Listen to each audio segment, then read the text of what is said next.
Sir आज ये जन समस्या निवारण शिविर बोलेंगे अभी ले लो। जन समस्या निवारण शिविर लगाया गया था, उसमें समस्याएं सुनी गई है। किस तरह की समस्याओं का ये निराकरण किया है? आज व्यावरा में क्या क्या इश्यूज़ हैं, क्या क्या समस्याएं हैं, उसको जानने के लिए यहाँ के जो जनप्रतिनिधि हैं उनसे चर्चा करने के लिए और यहाँ का जनमानस को जो मेजर इश्यूज़ हैं उसको समझने के लिए शिविर लगाया गया था। और मुख्य रूप से 4-5 तरह की समस्याएं निकल के आई हैं।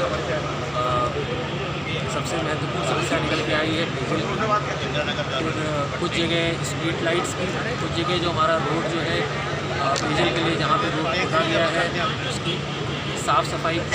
अब इसका एक बार लोग अलग से डिस्कशन करके इसकी एक प्लानिंग तैयार करके और इसमें सभी चीज़ों पे काम करें।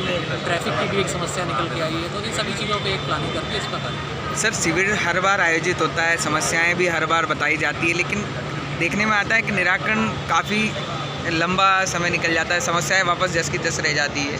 तो ऐसा क्या इस बार मॉनिटरिंग की जाएगी ताकि ये समस्याओं का निराकरण? इसका एक टेक्निकली सॉल्यूशन निकालने का प्रयास करेंगे, जैसा कि पूर्व विधायक जी के द्वारा भी बताया गया कि बहुत सारा यहाँ पे पेयजल की समस्या बहुत टाइम से चली आ रही है। उसमें हम किस तरह से टेक्निकली उसका एक सॉल्यूशन निकाल सकते हैं, एक लॉन्ग टर्म सॉल्यूशन निकाल सकते हैं। यहाँ पे ऑलरेडी राजगढ़ ज़िले में बहुत सारे इरिगेशन के बड़े प्रोजेक्ट चल रहे हैं, जिसमें अच्छे हमारे इंजीनियर्स हैं, अच्छे अधिकारी हैं जो काम कर रहे हैं। तो हम उनका सहयोग लेंगे किस प्रकार से, जिस तरह से मोहनपुरा का इरिगेशन का प्रोजेक्ट है, वहाँ पे जल निगम का वाटर सप्लाई का प्रोजेक्ट चल रहा है, तो उनका हेल्प लेके उनका यूज़ करके किस प्रकार से हम यहाँ व्यावरा का जो वाटर सप्लाई का प्रोजेक्ट है उसको बेहतर बना सकते हैं, वो टेक्निकल इनपुट लेके और उसके हिसाब से आगे बढ़ना। सर अभी जैसे सर्दी का मौसम है, इस समय भी आपने देखा पेयजल की समस्या आपके सामने आई है, 6 से 7 दिन में सप्लाई हो रही है। यही गर्मी का समय आता है तो काफ़ी लंबी समस्या है, जो कि जनप्रतिनिधि भी अच्छी तरह से जानते हैं, सारे बताए भी है, कई बार निराकरण। थोड़ा सा डिटेल में समझने का भी प्रयास किया था, एक बार और बैठ के इसको चर्चा भी करेंगे कि यहाँ पे पानी की 4 टंकियाँ हैं, एक टंकी थोड़ा सा ख़राब स्थिति में, उसका रिपेयर वर्क चल रहा है अभी और दिसंबर तक उसको कराने की हम कोशिश करेंगे। इसके अलावा किस प्रकार से अभी जो हमारी टंकियाँ यूटिलाइज़ हो रही हैं वो एक टंकी एक दिन में 5 से 6 घंटे यूटिलाइज़ हो रही है। किस प्रकार से हम उस एक टंकी का यूटिलाइजेशन 6 घंटे से बढ़ा के 12 घंटे या 15 घंटे कर सकते हैं, उस पर विचार किया जाएगा। क्या उसके लिए हमें एक्स्ट्रा पाइपलाइन डालने की आवश्यकता होगी, क्या साथ में एक्स्ट्रा पंपिंग स्टेशन बनाना पड़ेगा, क्या साथ में फिल्ट्रेशन की व्यवस्था करनी पड़ेगी। तो चूँकि ये पूरा एक टेक्निकल आस्पेक्ट है, तो उसमें बैठ के डिटेल प्लानिंग के बाद इस पर आगे काम। बिजली समस्या को लेकर आपके द्वारा एक मैसेज जारी भी किया गया है जनता के लिए।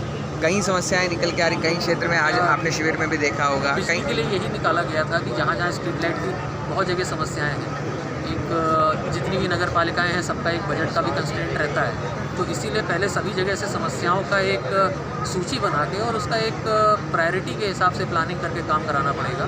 कि मान लीजिए शुरू के 2 महीने में हम कुछ पर्टिकुलर वार्ड में या कुछ ऐसे एरिया में जहाँ पे सबसे ज़्यादा लोगों का आवागमन होता है, लेकिन वहाँ पे लाइट की बहुत ज़्यादा दिक्कत है, पहले उनको लें, फिर धीरे धीरे प्रायोरिटी के हिसाब से जो क्षेत्र बसते जा रहे हैं उनको लें, तो वो एक प्रायोरिटी के हिसाब से उसमें भी हमें प्लानिंग करनी पड़ेगी। तो क्या सर इस तरह से आगे भी शिविर आयोजित होते रहेंगे? आगे भी शिविर आयोजित होते रहेंगे। आज इसका एक पूरा बैठ के आज और अगले 2-3 दिनों में इसकी एक प्लानिंग करेंगे आज किस प्रकार से आगे, और आगे के जो शिविर होंगे उसमें इस प्रकार के शिविर भी रखे जाएंगे कि लोगों के जो सिंगल डे के समाधान हो सकते हैं, कि किसी का नामांकन है तत्कालीन, तो सभी डिपार्टमेंट के लोगों को एक ही जगह बुला के, जिसमें विद्युत विभाग के भी लोग रहें, नगर पालिका के अलग अलग शाखाओं के लोग रहें, राजस्व विभाग के लोग रहें, और उसमें एक दिन में ही हम इनका समाधान कर सकते हैं। उनका एक दिन में समाधान करने का प्रयास करेंगे, इनका 2 या 3 दिन लग सकता है, तो 2-3 दिन में उसको फॉलो करके उनका समाधान। आज कहाँ पे शिविर आयोजित किए गए थे सर? आज ग्रामीण क्षेत्र में 8 पंचायतों में 9 पंचायतों में अलग अलग शिविर आयोजित किए गए थे। मेरे द्वारा 3 पंचायतों में भ्रमण किया गया, तो वहाँ के जो इशूज़ निकल के आए उनका साफ़ सफाई को लेकर थे। इसके अलावा कुछ जगह अभी जो हमारा रोड है, कुछ जगह ऐसी सड़कें हैं जहाँ पे अभी कनेक्टिविटी उतनी अच्छी नहीं है, उसको लेके आए थे। तो उसकी भी प्लानिंग करने के लिए कि हम किस प्रकार से जहाँ पे हम सुदूर सड़क के थ्रू सड़क ले सकते हैं, या हमारी अगर PMJSY की रोड है या ऑलरेडी कोई PWD की रोड है जो ख़राब है तो उसको रिपेयर वाले में ये सब चीज़ें। Thank you.